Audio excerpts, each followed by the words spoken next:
Hi guys, and welcome back to the channel. So it's been a while since I've been able to get outside and record a video. The day job got in the way and we all know what that's like, but I've got a day off today. It's a beautiful, sunny, gorgeous day, so it's time to cook one of my most favourite things, and that's beef short ribs.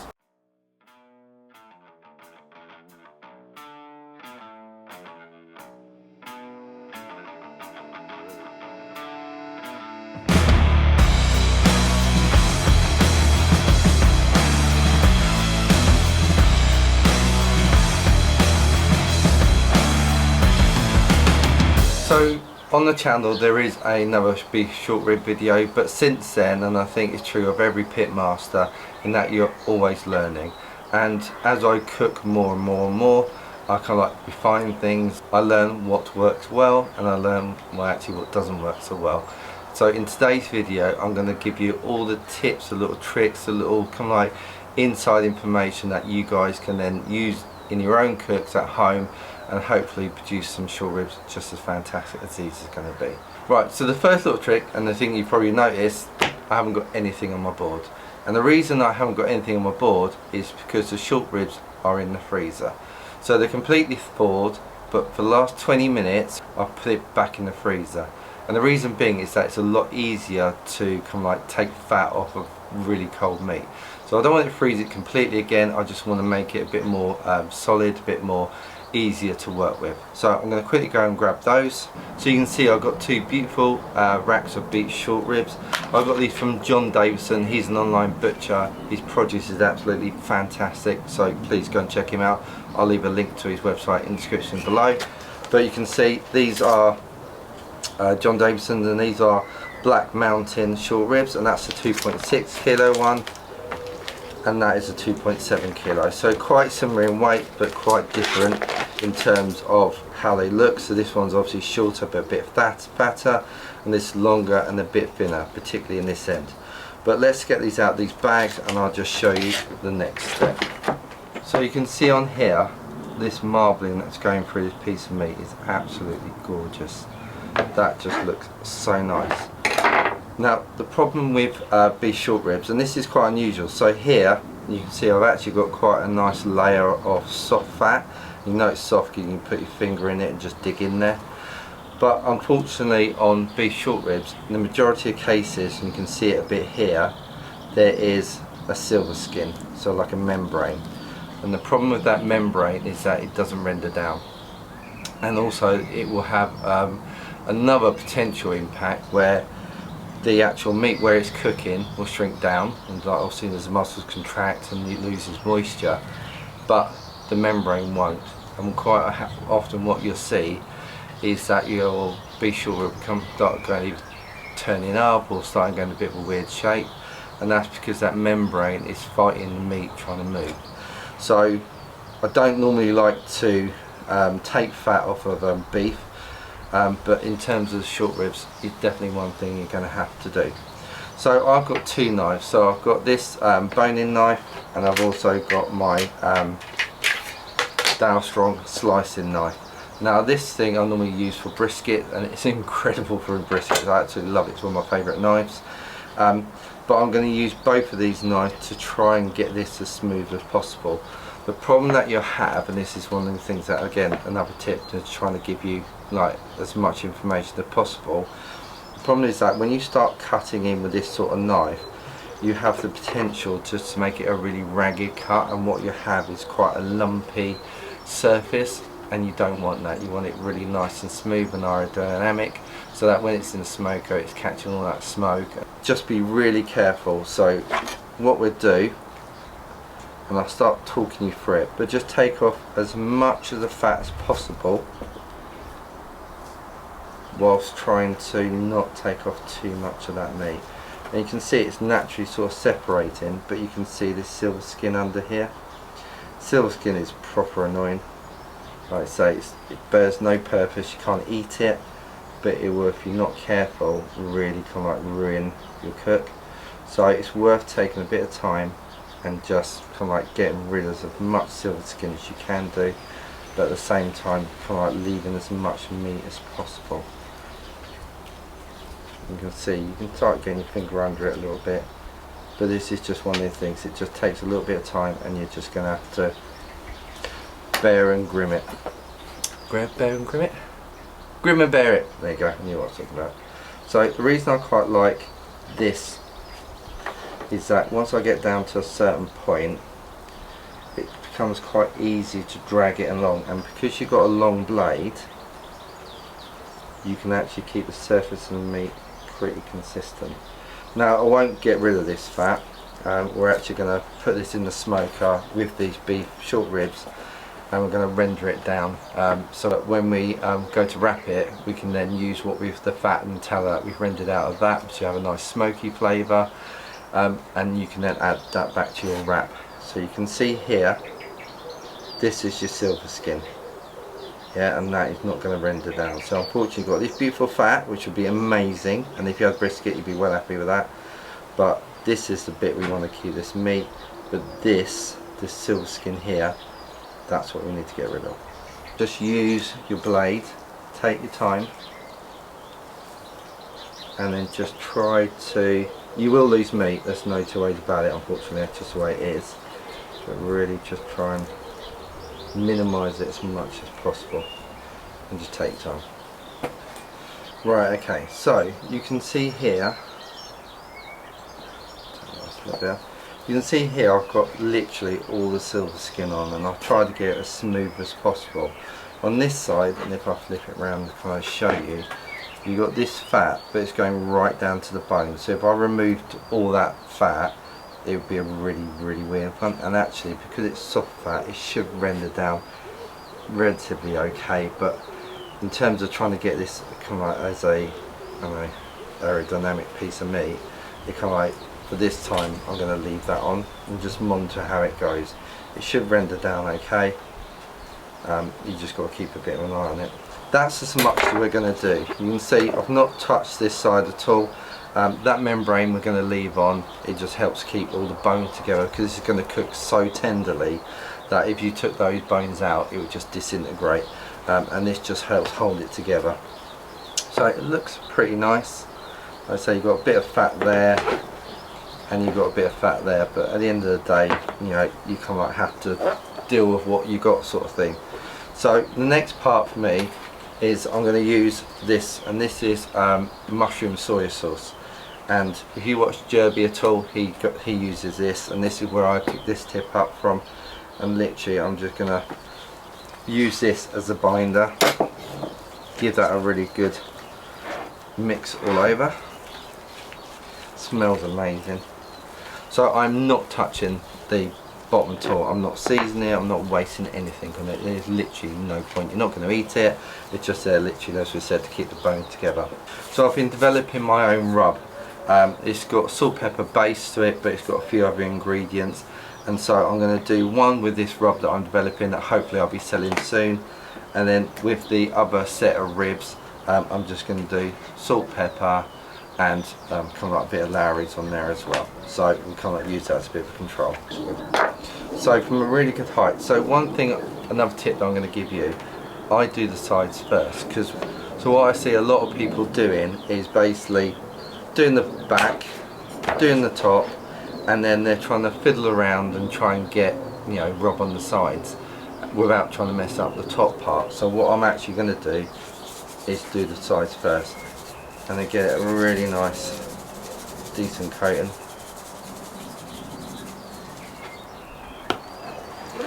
The idea behind this is that basically you're not going to mess up your bark on the front, on the top part, which is kind of like the most important part. Okay. And then on this bit we're going to do this quite nice and heavy.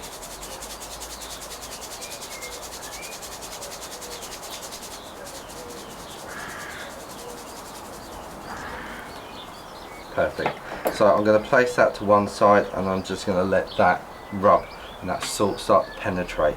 Ideally you want to do this the night before. If you can put all your rub on, put it in the, cover it and put it in the fridge and leave it at night, it helps form even better bark. but because I can't want to show you guys what I'm doing, it's a bit tricky to film the night before. But ideally I would do this the night before, stick it in the fridge, and then just bring it out and put it in the smoker. I'm going to put that to one side for a minute while I do the other one. I'm not going to bother showing you that because literally it's exactly the same, just salt and pepper. It's really different. Okay, so I've now trimmed up and seasoned the second set of ribs, and you can see after about 20 minutes all that salt started to draw out all that moisture. You can see all that pepper on top, and that's going to help catch that smoke and form that beautiful bark. Now an additional little trick that I do is that I start off with a dirty fire. So I put my coals in, I'm going to put some wood on top of that, and as soon as I've done that, these are going to go straight in the smoker. The idea being is that for about 10-15 minutes you're going to get some more heavy white smoke, and it's just going to add flavour to this. So the rest of the cook we're going to burn a nice clean fire, but for that first 10-15-20 minutes you're going to capture all that additional smoke, and that's just going to elevate it to that next level. A lot of people will wait for it to get up to temperature, they will put it straight into a clean smoke and then wonder why it doesn't taste like or smoke, or they're not as happy as they could be. Well, this is all these little steps, these little tricks are basically what adds to making this an exceptional beef rib. So if you are enjoying this video, if you're enjoying all these little tips and tricks I'm giving you, please remember to hit that subscribe button, and if you are enjoying the video, give it the old thumbs up as well. But let's put these in the smoker and get them cooking. So I'm not going to check on these for 2 hours at least. I'm just going to let them sit in that smoke, and in a couple of hours we'll just check on them, make sure they're doing okay. But these are pretty straightforward now. Right, let's stick them on. And you can see both sets of ribs are in there and quite happy. I put a probe in as well just to keep an eye on them, just see where they are. But like I said, let's just let these sit in here for the next few hours. So you can see all the trimmings. This is obviously what we took off both the racks, and you can see I put them in the trays, so as they render down, like I said, when we wrap them, we're going to use the tallow that we get from this into the wrap. I forgot to video at 2 hours, but this is basically at the 4-hour mark, and you can see they've got a beautiful bark that's formed on these. You've got pullback on the bones as well, both sides on both racks of ribs. But you can see I've had a little bit of pulling, so all I've been doing is really kind of like tipping them up, pouring that, I'm doing it a bit badly, tipping it up and just pouring that liquid off. Same on this one, just the way the meat forms when it cooks, not a lot you can do about it, just keep tipping it. But you can see it does affect the bark a little bit in those bits where it's pulling, but apart from that it's not been too bad. And I sprayed the edges, so it was catching a little bit, or drying out a little bit on this edge, and it was drying out a little bit on this edge as well. So I've just been spraying it with a mix of soya sauce and the just water, just really quite plain, same soya sauce that I used on the actual ribs. So at the moment these are probing, you can see that 165 on that one, 166, and this one is probing 167. So I'm going to take these for about another, I reckon maybe an hour, but I wanted to go up to about 170 before I then wrap them. So again, this is at a 4-hour stage, and I'm going to keep an eye out for another hour, and we shall see what they're at. But I'm looking to wrap about 170. Right, so we'll check back in about an hour. Right, so we're at the 5-hour mark now, and these have reached an internal temperature of about 180, so it is time to wrap these. So the first thing I'm going to do, this is ghee, this is like clarified butter. It just pour that on top of my butcher paper, and this is butcher paper and I've double wrapped it so it's overlapped. Next thing I'm going to do is this beef tallow that we've rendered down. We'll pour some of that in there as well, add all that smoke flavour back in. And then we get our beef rib, and you can see the beautiful drawback on that. It's got beautiful bark on it, so these are looking really good. So I'm going to put those meat side down into that mixture, and it's a case of folding it over. So we're going to do like a big parcel.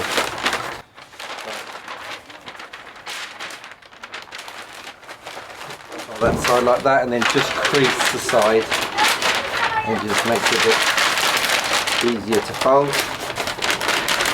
Same with the other one. And it's a case of folding this over and making it really nice and cold.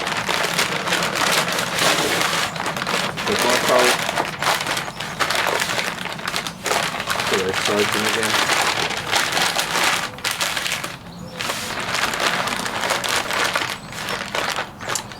Okay, so that's nice and folded now, nice and wrapped up. So I'm going to put that back in the smoker, and we're going to carry on smoking them until they reach 205. They should be pro tender, so that's the thing. Even though you've got an internal temperature you're aiming for, you still want them to be pro tender. That's your key, that they should come up. Right, so let's stick these back on. Right, so we're now at the 7.5 hour point.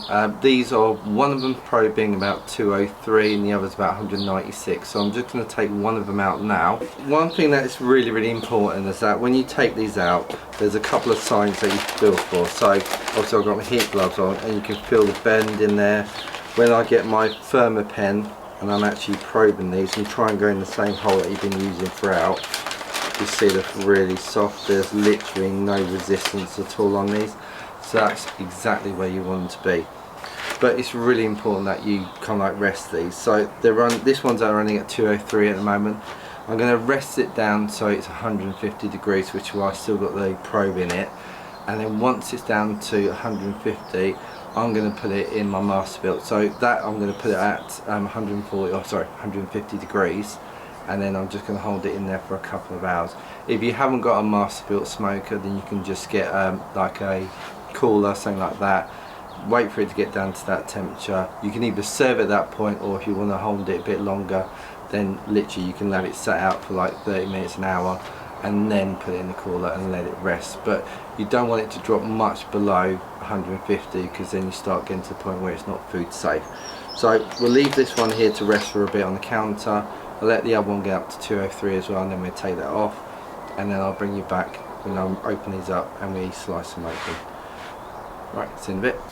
Right, so these have been resting for 3 hours, and when you pick them up, you can feel that bend, you can see it, then that, you know these are just done to perfection. That bend, oh, and they smell amazing. Right, so let's open this one first. See, this is another reason why I like butcher paper. It's like opening Christmas. That's if I can open it anyway. Now don't waste any of this. Put this on your board if you can anyway. It's a little bit tricky sometimes. Look at that. Now that is what you call bone pullback.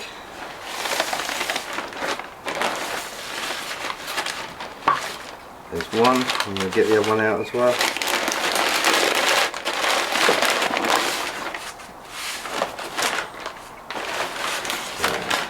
Now, I'll get some of this, all these juices, and pour these on top.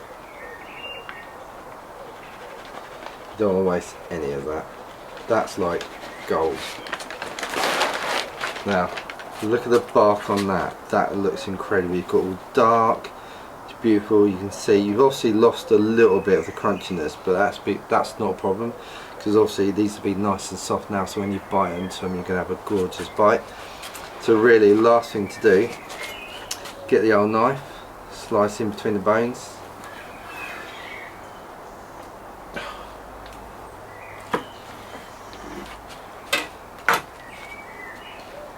Now look at that. That is beautiful. I'm going to take the middle one from this one as well. Well, in fact, I think the end one looks good on this one. Wow, look at that. You've got that beautiful smoke ring all around. You see how juicy that is? And that is juicy as you like. Last thing to do, take a bite. This, I've been looking forward to this all day. Oh yeah. Now you can taste all the seasoning on there, you taste all the smoke. It is so juicy. Oh, that is incredible. Now, Duncan is very kindly here from next door as well. So I think it's only fair I invite him on to have a bite. So Duncan and I always regularly feed each other, so it's only fair that I give him some as well. Bit of barbecue. Yeah. Look at that for a bite. Oh yes. Lovely You crust. can taste that seasoning kind of. The seasoning is perfect on this. We've got another bite. I got to say, these are good, and I can't wait. Alan's actually given us a few of these for tonight. Gonna be eating good. It's got a nice bark as well, really dark. Yeah, no, the barks come out beautiful. I mean, this smoker just does an incredible job. The flavours and the smoke I get out of that is just amazing. And that smoke ring, it's huge. Loving it. I'll get back out. Right, well thank you to Duncan as always. He's an absolute star. So, if you like this video, please don't forget to subscribe to the channel, hit the like button as well. There's loads of different videos on the channels now. You can find me on Instagram, on TikTok. Any thoughts, any suggestions, please leave those in the comments below in the description. But until the next video, I'll see you then. Take care of yourself.